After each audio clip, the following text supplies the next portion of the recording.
Most gardening mistakes don't begin with a dead plant. They begin with one that looks perfect. Your tomatoes are deep green. Your cucumbers keep climbing. Your peppers are still covered with flowers. Everything looks exactly the way it should. Until one morning, you turn over the first tomato, a black patch, then another, and another.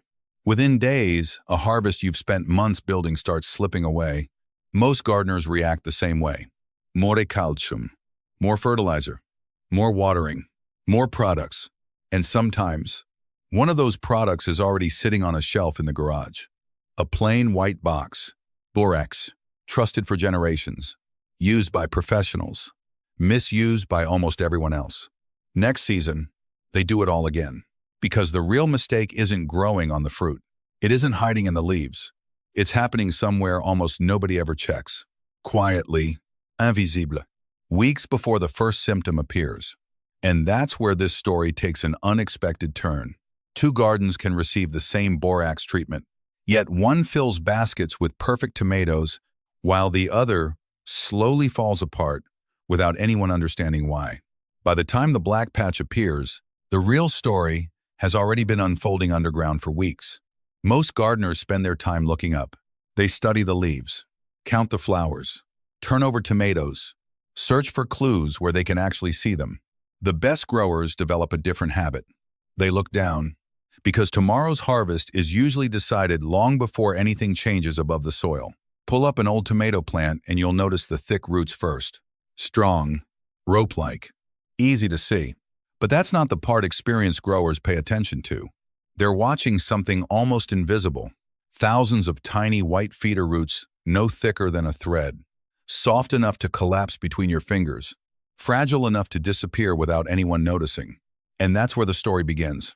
Every sip of water, every trace of calcium, every microscopic nutrient that will eventually become a tomato, a cucumber, or a pepper passes through those tiny growing tips. Here's what makes them so deceptive. From 10 feet away, nothing looks wrong. No yellow leaves, no drooping stems, no obvious warning asking for attention. That's exactly why this mistake survives year after year. The garden never sounds an alarm. It simply keeps growing, while a decision made underground quietly shapes next month's harvest.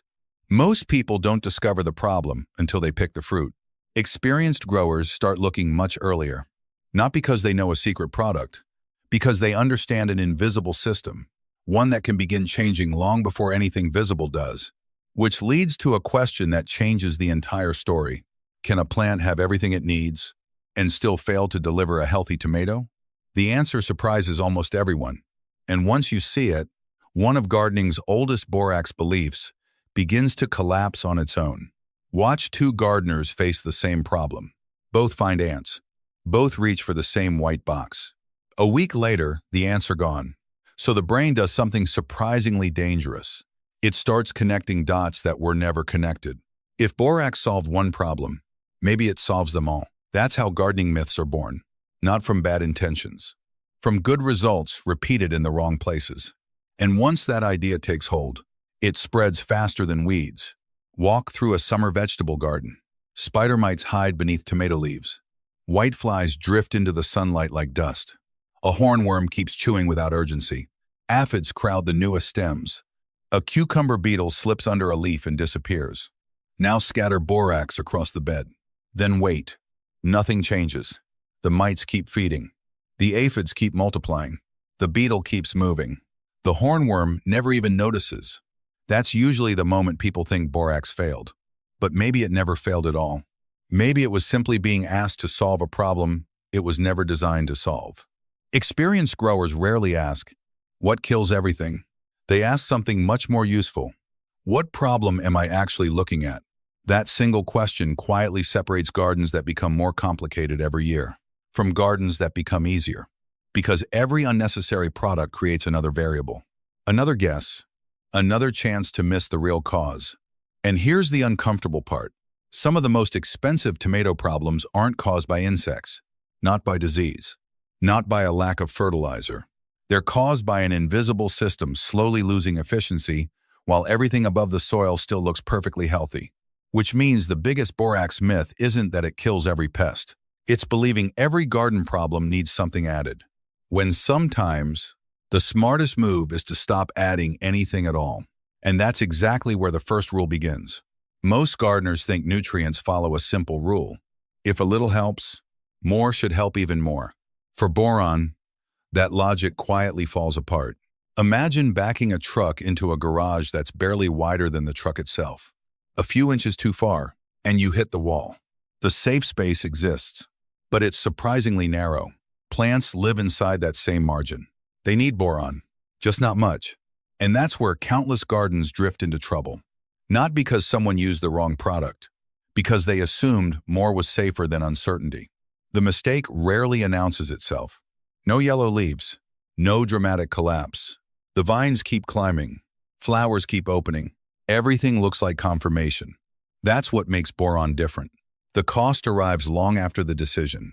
By the time the first black patch appears, the important moment is already weeks behind you, which is why experienced growers almost never ask, "How much should I add?"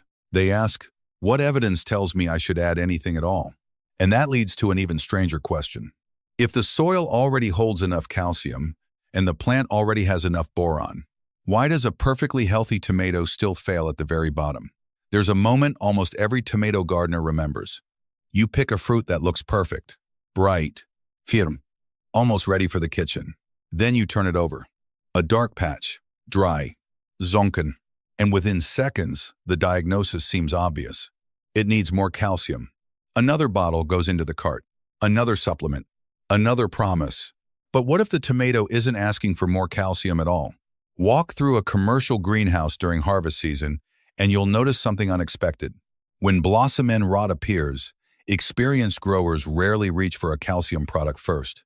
They start with a different question. What interrupted the delivery? That single question changes the entire investigation. Think of a tomato as a growing city. Construction never stops. Every expanding cell depends on a constant stream of supplies arriving at exactly the right moment. Now imagine the highways become slower. The warehouse is still full. The trucks are still loaded, but fewer deliveries reach the construction site. Soon, the newest buildings begin to fail. Not because the city ran out of materials, because the materials stopped arriving fast enough. Tomatoes work in much the same way. The soil may already contain enough calcium, yet rapidly growing fruit can still receive less than it needs. The shortage isn't always in the ground. Sometimes it's in the movement. That's why adding another calcium product doesn't always change the outcome. You can fill the warehouse again and again, but it won't reopen a traffic jam. This is where many gardeners quietly lose an entire season. They keep replacing supplies, when they should be asking what slowed the system in the first place. And once that question replaces the old diagnosis, another pattern suddenly becomes impossible to ignore. The growers with the healthiest harvests aren't always the ones adding more. Very often, they're the ones disturbing less, which leads to a professional habit almost nobody talks about. It isn't the product that protects the garden. It's knowing exactly where that product should never go. Watch two growers face the same ant problem. One grabs the box, walks into the vegetable bed, and starts sprinkling. The other places a small bait station beside a fence, closes the lid, and walks away. An hour later, both gardens look identical. Months later, they don't. That's the part most gardening videos never show. Commercial growers rarely treat an entire garden to solve a local problem. They target. They leave everything else alone. Borax follows the same idea. When it's used for ants, it belongs where ants are feeding. Not around tomato stems, not across cucumber rows, not anywhere a handful of powder touches far more than the target. That single habit changes every decision that follows. Instead of asking, "What should I add?" they ask, "What's the smallest action that solves only this problem?" The goal isn't perfect control. It's minimal disturbance. Healthy gardens aren't built through constant intervention. They're built by protecting systems already working. And once that idea clicks, the 5 Borax rules stop feeling restrictive. They become surprisingly simple, because the difference between a thriving harvest and a disappointing one is often not what you used. It's where you used it. By now, the black patch looks different. It isn't the crime, it's the evidence. The real decision was made weeks earlier, when nothing looked wrong. That's why experienced growers stop asking, "What should I add?" They ask different questions. First, does this plant actually need more boron? Tomatoes need it. So do cucumbers and peppers, but only in traces. Like salt in fresh bread, one pinch disappears. Too much changes everything. The goal was never more, only enough. Next, do I have evidence? Or just confidence borrowed from a video, a comment, or an old habit? Healthy plants deserve proof, not assumptions. Then comes the question that prevents countless mistakes. What problem am I actually solving? An ant trail? Fine. A spider mites? Whiteflies? Aphids? That's a completely different story. One success should never become a universal answer. Then something even more important. Will this action improve the garden? Or simply make me feel productive? Sometimes the smartest decision isn't another treatment. It's leaving healthy soil alone. And finally, can I solve this without disturbing everything else? One bait station, one target, one precise decision, instead of one broadcast application across an entire bed. That's the habit that quietly changes a garden. Less reaction, more observation, les interventions, more stability. Maybe that's the real lesson hidden inside an inexpensive box of borax. Better harvests rarely begin with stronger products. They begin with better judgment, made long before anything looks wrong. When I first started gardening, I thought better harvests belonged to the person who worked harder.